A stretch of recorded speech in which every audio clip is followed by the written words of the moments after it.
नमस्कार दोस्तों, स्वागत है आपका एक और नई वीडियो में। तो दोस्तों यहाँ पर जो है हम एमपी पटवारी की जो है हिंदी की क्लास जो है चल रही थी हमारी। तो यहाँ पर जो हमारा संधि वाला टॉपिक खत्म हो चुका है और यहाँ पर हम नेक्स्ट टॉपिक लेकर हाजिर है, जो कि एमपी पटवारी का एग्जाम के दृष्टि से बहुत ही इंपॉर्टेंट है, बहुत ही ज़्यादा महत्वपूर्ण है। तो सेकंड टॉपिक है हमारा यहाँ पे जो है, अगला टॉपिक की बात करेंगे रस, है ना। तो रस के बारे में पढ़ने वाले फुल डिटेल में, इसके तत्व भेदभाव सब जो इसमें होते हैं, इसके जो प्रकार सब इसको पढ़ने वाले हैं। ठीक है, तो वीडियो को आप फटाफट से लाइक कर दीजिए। हम स्टार्ट करते हैं यहाँ पर। और दोस्तों यदि आपने इसके पहले वाले पार्ट्स को विजिट नहीं किया, हिंदी की ऑलरेडी हमारी 2 से 3 या 4 क्लास हो चुकी है, तो आपको जो है प्लेलिस्ट में वीडियो मिल जाएगी एमपी पटवारी हिंदी वाली प्लेलिस्ट में, तो वहाँ जाके आप विजिट कर सकते हैं। तो चलिए इस वीडियो को स्टार्ट करते हैं। आप लाइक कर दीजिए, साथ ही साथ चैनल को दोस्तों सब्सक्राइब करना मत भूलिएगा। तो चलिए स्टार्ट करेंगे यहाँ पर रस वाला टॉपिक। ठीक है दोस्तों, और टेलीग्राम की लिंक आपको मिल जाएगी डिस्क्रिप्शन में, तो हमारा टेलीग्राम भी आप ज्वाइन कर सकते हैं। तो चलिए यहाँ पर बात करेंगे रस। तो पहले परिभाषा देखेंगे, रस आखिर होता क्या है ना। तो परिभाषा देखिएगा, किसी गद्य या पद को पढ़ने या पठन, श्रवण और नाटक के अभिनय देखने से जो आनंद प्राप्त होता है उसे रस कहलाता है ना। तो साधारण रूप से देखें दोस्तों, यदि हम कभी जो है जैसे रस, हम सामान्य रस की बात करते हैं, मतलब जूस की बात करें, है ना। तो जूस हम पीते हैं तो हमें एक आनंद की अनुभूति होती है, मतलब बहुत ही अच्छा लगता है हमें। जैसे मैंगो जूस की बात करें, हम आम रस की बात करें, तो उसमें एक स्वाद होता है बहुत ही बेहतरीन वाला, उसे ही जो है रस कहते हैं। मतलब रस वही है जो मतलब जो है किसी गद्य या पद को पढ़ने या पठन, श्रवण, नाटक के अभिनय देखने से जो आनंद प्राप्त होता है। यदि हम चुटकुले की बात करें, तो चुटकुला हम पढ़ते हैं, हमें बहुत ही मज़ेदार लगता है, हम एक रस की अनुभूति हम मान सकते हैं ना।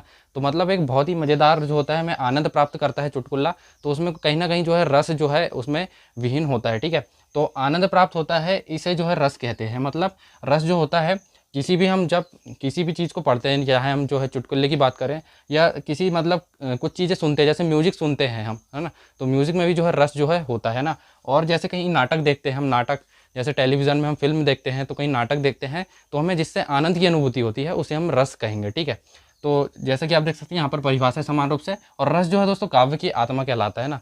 जो है बिना रस के काव्य यहाँ पर अधूरा है, तो रस को जो है काव्य की आत्मा कहा जाता है। ठीक है, अब यहाँ पर बात करेंगे दोस्तों, परिभाषा आप समझ गए होंगे। अब यहाँ पर बात करेंगे रस के तत्व, है ना। दोस्तों रस के भेद अलग हैं और तत्व अलग है ना।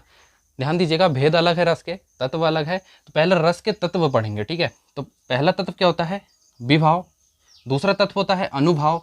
तीसरा तत्व होता है संचारी भाव और चौथा तत्व होता है स्थायी भाव। तो रस के कुल मिलाकर 4 तत्व होते हैं दोस्तों, विभाव, अनुभाव, संचारी भाव एवं स्थायी भाव। तो इनको डिटेल में जानने वाले हैं। तो पहला डाल लेता हूँ मैं विभाव, आप स्क्रीनशॉट ले लीजिए परिभाषा का। तो यहाँ पर जगह मेरे पास कम है, इसलिए मुझे इसे मिटाना पड़ेगा। इसका जो है विभाव हम पहले पढ़ेंगे, फिर अनुभाव, संचारी भाव, स्थायी भाव। तो मैं यहाँ पर इसे मिटाकर डाल लेता हूँ विभाव, आप स्क्रीनशॉट ले लीजिए। सो गाइस, यहाँ पर जो है हमने रस के जो है तत्वों को यहाँ पे लिख लिया है डिटेल में। तो रस की परिभाषा हमने देख ली है, रस के तत्व देखेंगे और इसके अगले पार्ट में देखेंगे रस के भेद, कितने प्रकार के जो है रस होते हैं ना। यहाँ पर तत्व की बात कर रहे हैं, तत्व अलग होते हैं, भेद अलग होते हैं। तो तत्व की बात करेंगे, 4 प्रकार के देखते हैं हमने, विभाव, अनुभाव, संचारी भाव, स्थायी भाव। तो चारों को जान लेते हैं परिभाषा सहित और इनका क्या अर्थ होता है। ठीक है, तो बात करेंगे पहले विभाव की। तो विभाव देखिएगा, यहाँ पे विभाव का अर्थ क्या होता है देखिएगा, कारण, है ना। विभाव मतलब कारण, है ना। इसकी परिभाषा क्या हो जाएगी यहाँ पर देखिएगा, स्थायी भाव को जगाने वाले कारण को जो है विभाव कहते हैं, है ना। स्थायी भाव को जो जगाते हैं, है ना, स्थायी भाव को जो जगाते हैं वह कारण क्या कहलाते हैं? विभाव कहलाते हैं ना। जब स्थायी भाव पढ़ेंगे तो ये वाली परिभाषा अच्छे से क्लियर हो जाएगी। स्थायी भाव यहाँ पर है, इसको लास्ट में पढ़ेंगे तो ये वाली परिभाषा जो है अच्छे से क्लियर हो जाएगी, है ना। सेकंड देखिएगा यहाँ पे अनुभाव। अनुभाव की बात करेंगे यहाँ पे, इसका अर्थ क्या होता है? भाव का अनुसरण करने वाला। अनुभाव का अर्थ क्या होता है? भाव का अनुसरण करने वाला। ठीक है, तो इसकी परिभाषा क्या हो जाएगी दोस्तों, यहाँ पर देखिएगा, यदि हम कभी जो है वाणी और अंगों के जो अभिनय देखते हैं ना, मतलब एक्टिंग देखते हैं या कोई हमें प्रवचन देता है, उसकी वाणी से हम बहुत ही ज़्यादा जो है प्रसन्न हो जाते हैं, तो इस प्रकार से जो है हमें जो है यहाँ पर आनंद का अनुभव होता है या भाव का जो है अनुसरण होता है। तो देखिएगा परिभाषा, वाणी और अंगों के अभिनय द्वारा जो अर्थ प्रकट होता है।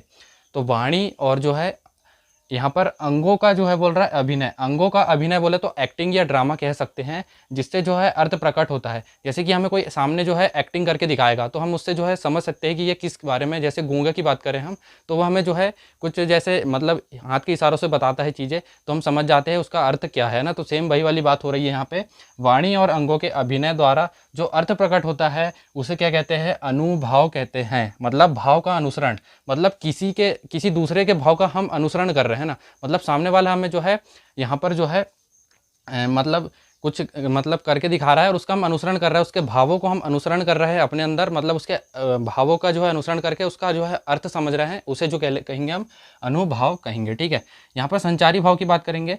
संचारी भाव देखिएगा, संचारी भाव जो है सबसे ईजी है और स्थायी भाव भी सबसे ईजी है। तो इस संचारी भाव का अर्थ क्या होता है, जो पल भर में समाप्त हो जाते हैं ना, ऐसे भाव जो थोड़ी देर के लिए हमारे मन में आते हैं और हम भूल जाते हैं उनको ना तुरंत। तो परिभाषा क्या हो जाएगी, ऐसे भाव जो पल भर में अपना प्रभाव छोड़कर फौरन गायब हो जाते हैं ना। एक एग्जाम्पल देते हैं, संचारी भाव का एग्जाम्पल दे रहे हैं। आपने पानी का बुलबुला देखा होगा, फौरन बनता है, तुरंत पल भर में गायब हो जाता है। तो ठीक वैसे ही जो है संचारी भाव होते हैं, पल भर में आकर जो है फौरन प्रभाव छोड़ जाते हैं और तुरंत जो है गायब हो जाते हैं ना। तो यह जो है संचारी भाव कहलाते हैं। स्थायी भाव, स्थायी मतलब जो हो गया बहुत स्थायी है ना, मतलब हमेशा के लिए। स्थायी मतलब, स्थायी का अर्थ ही होता है कि जो होता है कभी ना समाप्त होने वाला। स्थायी का अर्थ ही होता है कभी ना समाप्त होने वाला, मतलब स्थायी रूप से बना ही है वो, है ना, कभी ना समाप्त होने वाला। तो इसकी परिभाषा क्या हो जाएगी, जो भाव स्थायी रूप से मन में निवास करते हैं ना, मतलब कभी ना मिटने वाले अर्थ, है ना, भाव जो कभी ना मिटते हो, हमारे मन में स्थायी रूप से जो है निवास करते हैं, वह जो है स्थायी भाव कहलाते हैं। अब देखिएगा स्थायी भाव यहाँ पर भी आया हुआ है इसमें। तो विभाव ऐसे जो होते हैं जो स्थायी भाव को उत्पन्न कर देते हैं, या ऐसे कारण जो स्थायी भाव को जो है जगा देते हैं या उत्पन्न कर देते हैं, वह जो कहलाते हैं विभाव कहलाते हैं। तो आए हो आपको समझ में आया हुआ रस के तत्व, विभाव, अनुभव, संचारी भाव, स्थायी भाव। तो रस के तत्व देखा हमने, इस वाले पार्ट में परिभाषा देखा। अगले पार्ट में हम रस के जो है प्रकार पढ़ेंगे, तो बने रहिएगा। वीडियो पसंद आई होगी तो लाइक कीजिएगा। मिलेंगे रस के जो है प्रकार के साथ में अगली वीडियो में। Thank you for watching.